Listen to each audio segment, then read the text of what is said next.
নমস্কার বন্ধুরা, আমার কসমিক পাওয়ার অফ জেসাস চ্যানেলে আপনাদের সকলকে স্বাগত।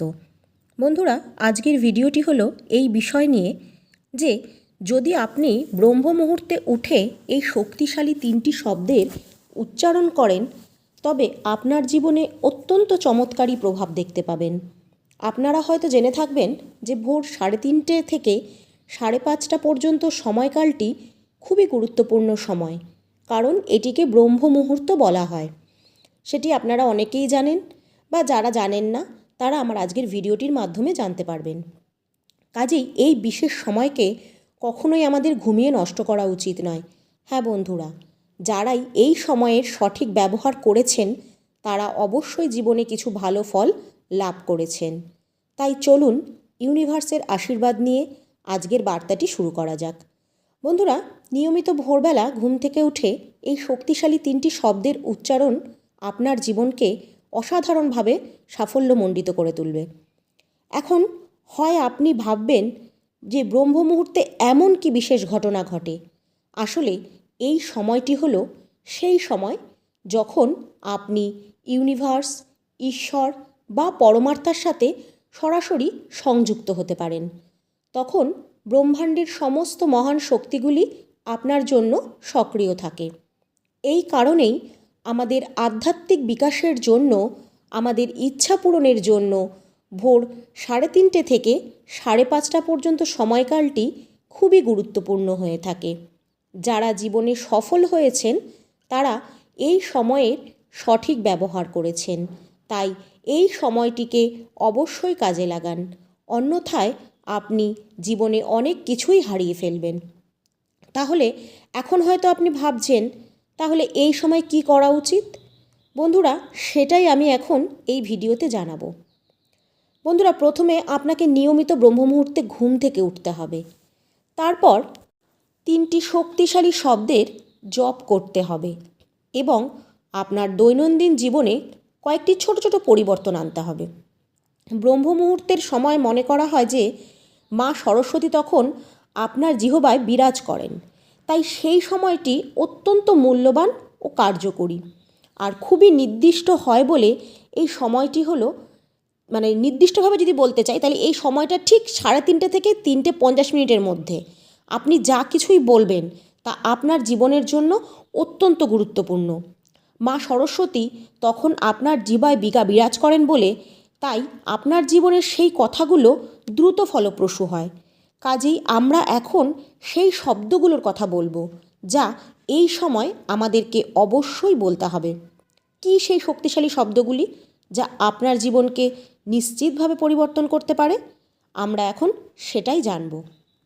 বন্ধুরা, আমাদের মধ্যে অনেকেই সারাদিন প্রচুর পরিশ্রম করার পরেও কিছুই অ্যাচিভ করতে পারেন না। তারা বলেন, আমি অনেক পরিশ্রম করছি কিন্তু আমি সাফল্য পাচ্ছি না, উন্নতি করতে পারছি না, জীবনে টাকার অভাব রয়েছে, শান্তির অভাব রয়েছে। আবার কিছু মানুষ বহু চেষ্টা করেও জীবনে সফলতা লাভ করতে পারছেন না। অর্থাৎ এর পেছনে কোনো কারণ তো নিশ্চয়ই আছে। তাদের জীবনে কেন এত বাধা আসছে? হয়তো তাদের কর্মে বা কর্মের মনোভাবে কোনো না কোনো প্রতিবন্ধকতা রয়ে গেছে। কাজেই সেই বাধা অতিক্রম করার জন্য আমাদের কোনো না কোনো বার্তা ব্রহ্মাণ্ডকে পাঠাতে হবে, যা আমাদের পুরনো নেতিবাচকতাকে দূর করে দেবে।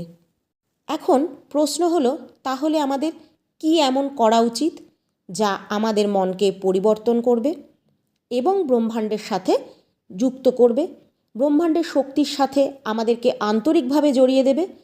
বন্ধুরা, ব্রহ্ম মুহূর্তের সময় হলো সেই অলৌকিক ও চমৎকারী সময় যা আমাদের ইচ্ছেগুলিকে বাস্তবায়িত করার সবচেয়ে শ্রেষ্ঠ সময়। আর এক্ষেত্রে সবার প্রথমে যা আপনাকে মনে রাখতে হবে তা হলো এই সময় আপনার চিন্তাগুলিকে একদমই ইতিবাচক রাখতে হবে। আপনার মনোভাব ইতিবাচক রাখা, আপনার ঈশ্বর বা যাকে আপনি পূজা করেন তার উপর বিশ্বাস রাখা এবং দিনের শুরুতেই হাত জোড় করে প্রার্থনা করা এর জন্য খুবই গুরুত্বপূর্ণ। আপনি যেই ধর্মের মানুষ হন না কেন সেই ধর্ম মতেই আপনি আপনার প্রার্থনা করতে পারেন। এক্ষেত্রে আপনি মনে করে নিন আপনার ইষ্ট দেবতা বা গুরু আপনার সামনেই রয়েছে।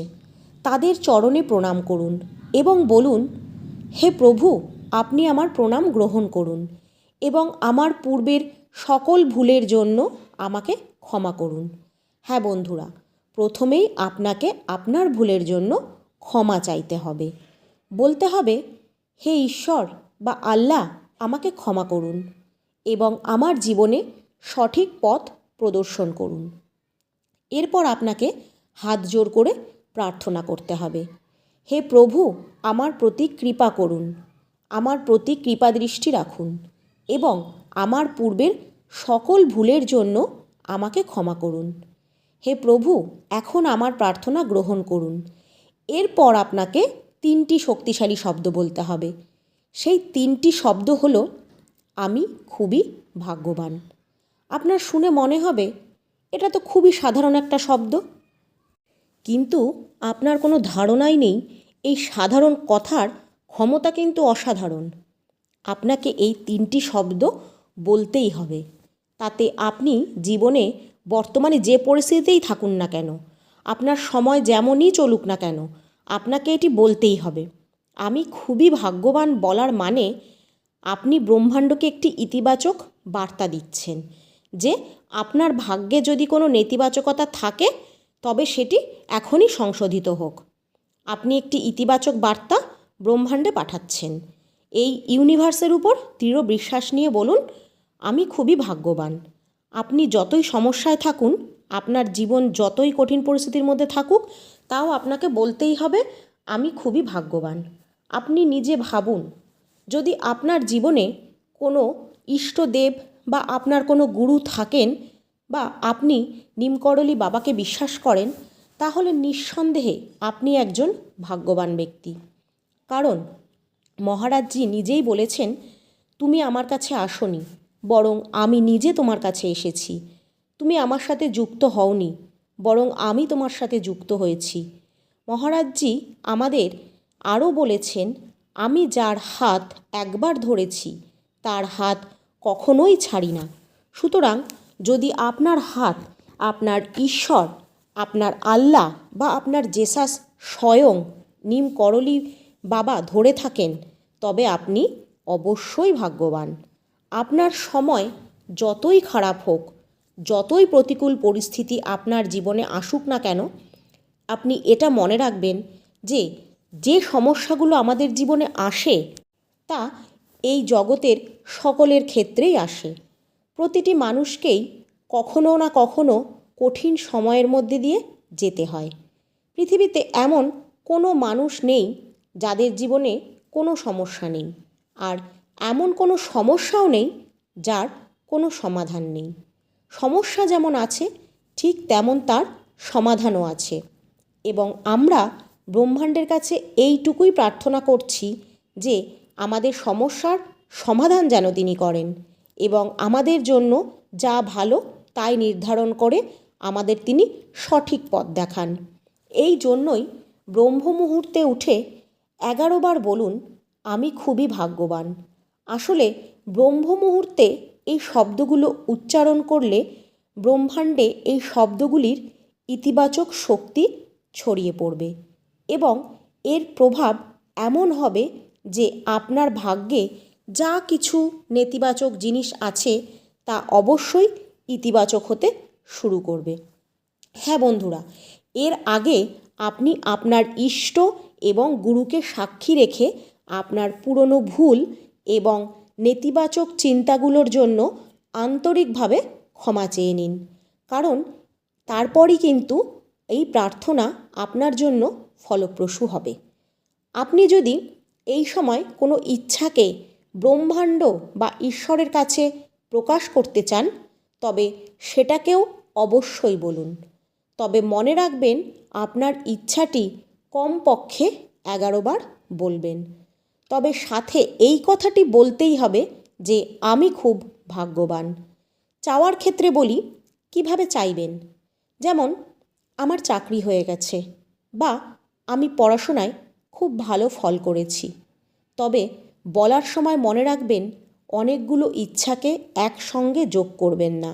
আর মনের মধ্যে অবশ্যই বিশ্বাস নিয়ে কথাগুলো বলবেন। একবারও ভাববেন না যে আদৌ কি এটা ফলপ্রসূ হবে। মাত্র একটি বা দুটি জিনিস চাইবেন। প্রথমে যে গুরুত্বপূর্ণ শব্দ তিনটি বললাম সেটি বলবেন। যেমন আমি খুবই ভাগ্যবান বলে নিয়ে যে কোনো একটি ইচ্ছাকে যোগ করবেন, যে আমি খুবই ভাগ্যবান, আমার চাকরি হয়ে গেছে। এইভাবে বলবেন যেন অলরেডি কাজটি আপনার হয়ে গেছে। এবার কমপক্ষে বাক্যটিকে 11 বার বলুন। বন্ধুরা, বিশ্বাস করুন বা নাই করুন, তবে 3 থেকে 5 দিনের মধ্যেই আপনি আপনার জীবনে এর ইতিবাচক পরিবর্তনগুলি দেখতে পাবেন। আপনার বলা প্রতিটি কথা ধীরে ধীরে আপনার জীবনে বাস্তবায়িত হতে শুরু করবে। আমি খুবই ভাগ্যবান এই শব্দের তরঙ্গ যখন ব্রহ্মাণ্ডে ছড়িয়ে পড়ে, তখন আপনার মধ্যে শক্তিশালী পরিবর্তন আসতে শুরু করে। আর এটি নিশ্চিতভাবেই আপনার ভাগ্যের সেই বন্ধ দরজাগুলিকে খুলে দেবে। বন্ধুরা, এটি আপনার জন্য একটি সুযোগ, যা আপনাকে অবশ্যই গ্রহণ করতে হবে এবং প্রয়োগ করে দেখতে হবে। কাজেই এই মহৎ শব্দগুলোকে ইতিবাচকতার সাথে গ্রহণ করুন এবং আপনার জীবনকে পরিবর্তন করুন। এবং আপনি যদি কোনো পরিবর্তন অনুভব করে থাকেন, তাহলে অবশ্যই সেই মুহূর্তে ইউনিভার্সকে থ্যাঙ্কস গিভিং করুন। বলুন, ধন্যবাদ মহাবিশ্ব আমার জীবনে এই ইতিবাচক পরিবর্তন আনার জন্য। মনে বিশ্বাস নিয়ে যদি এটি করেন, তাহলে আমি নিশ্চিত আপনার জীবনে কিছু পরিবর্তন তো অবশ্যই দেখবেন। এটার ফল পেতে ধৈর্য সহকারে এটি 11 দিন অবশ্যই করুন। যদি পরিবর্তন দেখেন, তাহলে অবশ্যই কমেন্টে আমাকে জানাবেন। আর ইউনিভার্সকে বিশ্বাস করলে অবশ্যই কমেন্টে লিখুন থ্যাংক ইউ ইউনিভার্স বা ধন্যবাদ মহাবিশ্ব।